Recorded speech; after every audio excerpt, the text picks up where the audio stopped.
behind it. Is that something you'd still, I guess, like to see and hope to see before Cyborg finishes her career, whenever that may be? I think the fans deserve it. I think Chris deserves it. And for sure, I think Ronda deserves everything she said about Chris. You know, if you're ever going to talk about somebody, at least step in the cage and try to prove yourself. But if she's afraid to do it, I understand. There's many women who are afraid to fight Chris. And it just it proves in the pudding of how dangerous Chris truly is. If that fight's in front of her, it shows that UFC are able once again to put a great, huge fight together. Here's the other interesting thing, Peter. Do you think Chris needs it? Or do you think at this point, in some ways, she's almost surpassed? A lot of people feel like she's already the most dominant female in MMA, and maybe she's surpassed that Ronda Rousey fight. I think she's past it, but I know she still would love to do the fight. I know she still would love to put her hands on Ronda. And, I mean, that's just the way Chris works. She's a very respectful woman, a very kind woman, but when it comes to fighting and someone talks about her, she's willing to step in and defend herself. So if that fight ever does come up, I think it'll be a huge payday for both fighters. Final question on Ronda. I mean, some people are questioning Ronda Rousey's legacy. She beat fighters such as Kat Zingano, Vetch Kohir, Sarah McMahon, Alexis Davis, Liz Cummings, and these are all tough competitors, but not really fighters who have had too much success in the UFC since losing. Do you believe that if Ronda came into the current bantamweight division, she would be in the top spot of the division, or in the position to even challenge for the title in 2017? No, not just taking the time off that she's had. She's taking a lot of time off. And losing the way she has, people have really found the holes in her game. And it's losing there's lots of nice rebounds. It's just one of those things that sometimes performance in the game. Oh, no. Why? And I guess the stardom got to a little too shot. And that's too bad. She was a great champion.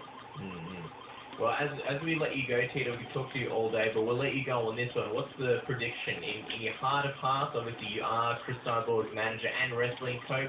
How do you see her getting the win over Holly Holm at UFC 219 on December 30th? Either knockout or roughly stoppage, one or the other. The same on the whole 5 rounds. We're working on 5 rounds, but it's not going to be 5 rounds because we have her sparring with men, and she don't spar with women at all. She spars nothing but with men. A kid from South Africa, Don Magnin, who's a 155-pounder, who's a stud. That's her sparring partner, her main sparring partner. Like I say, I don't see this fight going past the 5, but she's ready for 5. She's super, super brutal. Like I say, she's a modern day Mike Tyson. Any particular way that you see Chris catching Holly? She's obviously very elusive. She likes to sort of be on the outside. Do you think it'll be a case of Holly coming in and Chris catching it, or do you think it's sort of Holly playing on the outside will sort of be to detriment and Chris will find her? Well, everybody's got an idea that what Holly will do is sit on the outside and try to pick her apart by using the lanes, but I think Holly's going to try to close the gap and put Chris to the ground. And not willing to be striking with her. To take down Chris is going to be super hard. A lot of men have a lot of problems taking her down already, and if they do take her down, a lot of men have a lot of problems holding her down. So when it really comes down to it, the fight in general when it comes is hopefully Holly's ready because Chris will. Dude, what? Well, there you guys go. No. And even though he's retired from the world of MMA, he's still becoming a star in the world of acting and the world of managing and a bunch of different businesses as well. Tito, as always, it's a pleasure to have you here on Submission Radio. Guys, make sure to follow Tito on Instagram at Tito Ortiz 1999 and, of course, on Twitter at Tito Ortiz. And also, don't forget to visit punishmentathletics.com for all of your Christmas needs. We're on the website before. There's some fantastic deals coming for Christmas. Get somebody something special under that Christmas tree. Get them a Punishment t-shirt or any of the other great athletic apparel available on the website. That's punishmentathletics.com. Tito, thank you so much for coming onto the program, man. Have a great Christmas and New Year with the family. Really appreciate your time. Awesome, man. Thank you guys so much. And everybody in Australia, I appreciate your support. And, of course, everybody across the world, appreciate your support. Thank you so much, guys. Well, enjoy Christmas. Have a great New Year.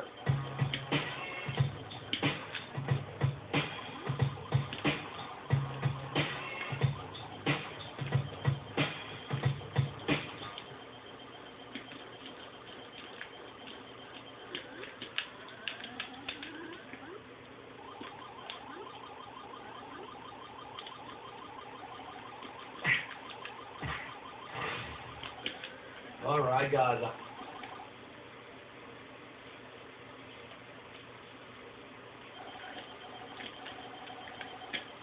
Our next guest is one of the best striking coaches out there, training legendary fighters such as Michael Bisping, Tito Ortiz, BJ Penn, and of course Chris Cyborg. He's the always delightful and straight shooting Jason Perillo. Jason, welcome back to the show. Fresh off his trip to China, by the way. How you going today?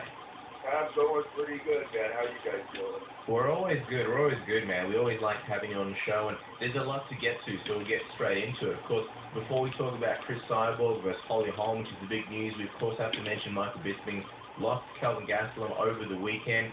Talk to us about that one, man. What did you think of the Michael that you saw in there, and how the fight unfolded? Man, it was a tough go, huh? You know, when you start off the show by saying one of the best striking coaches in MMA, it makes me swallow the olive a little bit because I haven't been very successful. Well, my fighters haven't been very successful lately, so you know. Hey, Cyborg's killing it, all right? Cyborg's just killing it. Yeah, I know. And so was Mike. Mike was killing me as well. Yeah. I mean, that's what happens in life, you know, in the fight game. At the end, you know, every dog has their day. It's not like you're gonna keep on. You know, we don't age like fine wine, like they say in Pulp Fiction. You know, fight game. The older you get, you know, chances are you're gonna eventually start losing, and you can go the other direction. Yeah, that was you know, it was unfortunate that Mike wanted to take that fight out. You wanted to get that GSP fight out of his head, and he figured the best way to do that is go out and fight. And you know, that's what he did. It turned out obviously it wasn't anything that we wanted. You know, we can handle that. For me, it was devastating as well because you know, I don't like to see my guys get hurt. You know what I mean? And he got hurt in that fight. It's good. I mean, it's going to be okay. He's a double tough son of a bitch, but at the end of the day, you know, you don't need to get, you know, we don't need to take too many of those, you know, this late in the career. So it was unfortunate. It broke my heart. You know, I love Michael, and I hate seeing him get hurt like that. And it's unfortunate. You know, we're going to be out there regardless. You know, he was going to fight that fight regardless. But you know, unfortunately, it went the way it did. And of course, a lot of people have huge respect for Michael and his amazing career, but also huge respect for him taking this fight so quickly after the GSP loss. In hindsight, do you think it was the quick turnaround that affected Michael? I mean, he did look like he got a little bit hurt in that GSP fight as well, and also just the quick turnaround in terms of his body healing and stuff like that. How much of a factor do you think that was on the fight that happened this past weekend? Well, you don't know. I mean, you got to remember, you know, hunger is a huge tool in this game. You know, the desire is huge. You know, and not that he didn't want to, not that he didn't desire to win or want to win or go out there to win, but you know, it's tough to get burnt out. You know, we were in camp for 3 months, 4 months. You know, we were in camp for a long camp for GSP, and we're straight in the camp for that. So you know, and I know this, we all know this, but you know, the way Michael, I think, looked at it at the end of the day too is. He ain't campaigning for a title anymore. He already did that. He spent 10 years doing that. He went the hard route, won it. And, you know, he's a legend because of what he did in the sport. Now he just likes to fight. So I think that was his mentality going around. He's not going there to lose. You know, he's going in there to win. But you know, he's at the end of his career. He wants a few more paydays, like we all do. I mean, everybody, you know. After you're done fighting, what are you going to do? You know, Mike has a lot of talent, a lot of ability to do other things, and he will do other things, but I know he's the type of guy that wants a proper nest egg because his family's so important to him, and he wants to make sure that they're able to live the life they're living now for the rest of their life. You know, you got to make sure you fill that bank account up as much as you can. Yeah. Oh, no. From that perspective, I guess it makes a lot of sense. And he has had a legendary career. He's, of course, a shoo-in for the UFC Hall of Fame at some point.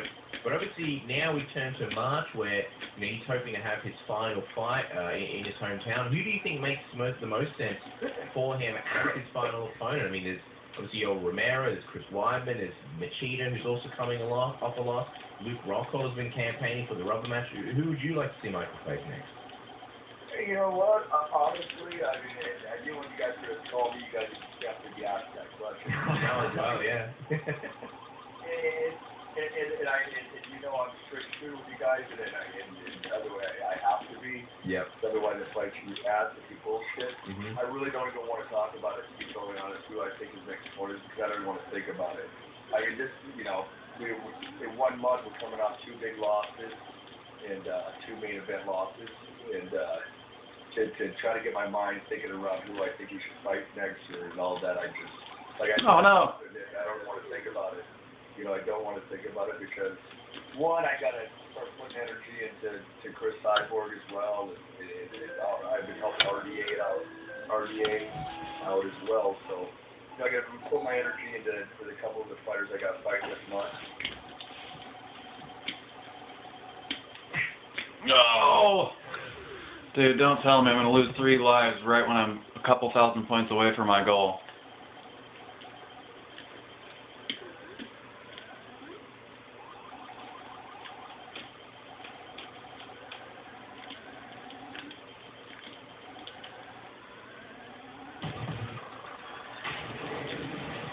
Hey guys, this is Frank Decker. You're listening to Submission Radio. Hey, this is Rich Franklin. What's up, Jeffrey Speed? This is Chris Lee. This is Diego Sanchez. Randy Couture. Alex Overeem. This is Stephen Bonner. John Fry. Hey, I'm Phil Mr. Wonderful Davis. You're listening to Submission Radio. Submission Radio. Submission Radio. Submission Radio. You're listening to Submission Radio. Radio. Submission Radio, episode 146. It's Wednesday, the 29th of November, and the boys are back in town. That's right, we're back. There was a little bit of a break, but we're back now with a new episode of Submission Radio. It feels good to be back. I've missed it. I feel like we're home, and we've missed you guys. Home. All the interactions, all the comment sections, all the Home. YouTube comments, all the tweets. We feel like a dormant beast who has, maybe not, a dormant, like Game of Thrones. The dragons are here. I don't watch Game of Thrones. I have no idea what you're talking about. Neither do I, but I hear they have dragons and they come to places. Well, yeah, I guess in that sense we are kind of like Game of Thrones, and we are like the dragons from Game of Thrones. But unlike Game of Thrones, we have sexy guests such as Bas Rutten. I don't think he's in Game of Thrones. They should have sexy guests, you never know, but definitely no Bas Rutten. There is that blonde chick. She's the mother of dragons or something. She's pretty sexy. Is Sean Sheen on Game of Thrones? Good chance. Then maybe they fill our whole guest list. That's all we could know. We never know what's happening on that show. We don't watch it, but maybe that's a good topic for the comment section below. If Bas Rutten or some of the other guests from the episode today are on Game of Thrones, please let us know. We need to know this. We don't want to duplicate another episode of Game of Thrones. We want to avoid that. Yeah, if Bas Rutten was in Game of Thrones, who would he be? Which character represents him? Is he Jason Momoa's character? That's the only person I know. Jason Momoa's in Game of Thrones. He is getting interesting. Yeah, I think it's Just say he was.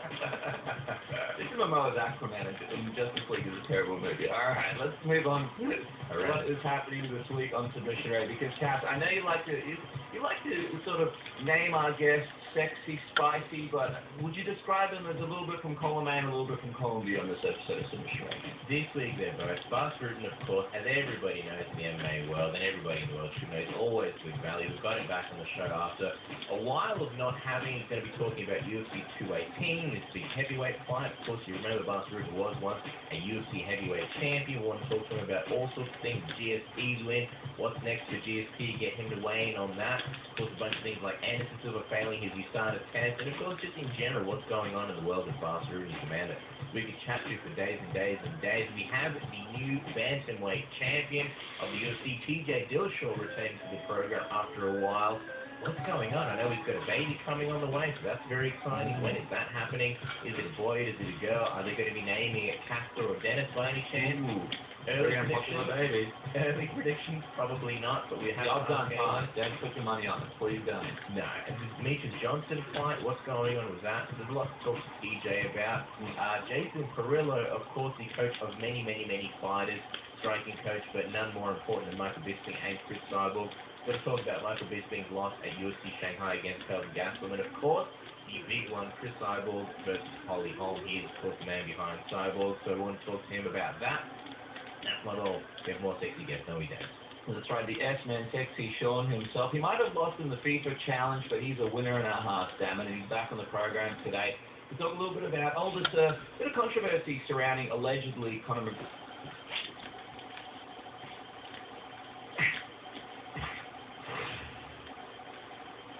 Our next guest is one of the top heavyweights in the world. He's a former K1 champion, one of the hardest hitters in the history of MMA. He's currently one of the top heavyweights in the UFC. Mark Hunt, welcome back to Submission Radio. Hey guys, how are you? Thanks for having me on. It's always great when you come on the show. It's good to have you back. Now, fans are excited about this new book you've been writing. It just kind of, came out of nowhere. How close is it to coming out? How did this whole thing come together? Well, it did come out of nowhere, and I was mentioned it personally a while ago. It was like 5 months ago, I think it was now, and Vanessa asked me about doing the book, and I think I did about 4 or 5 times to doing one. But I think the key that got me to do the book was, she said if I could help someone with the story, even if it was one person, then it's good enough to share the story. So I looked along that line and thought, yeah, that's a great idea. So I'm always looking to try and help others with issue or space or whatever it is. So they might be in a similar situation. Oh no! And then in time, so I thought I'd do a book. So it's out in September. And it's just good news. The ghostwriter Ben, we're just finishing up the book now. It should be ready by September. And when we spoke to Chris Lee, Oh, there it is. his book, he said it was difficult having to relearn An improvement. difficult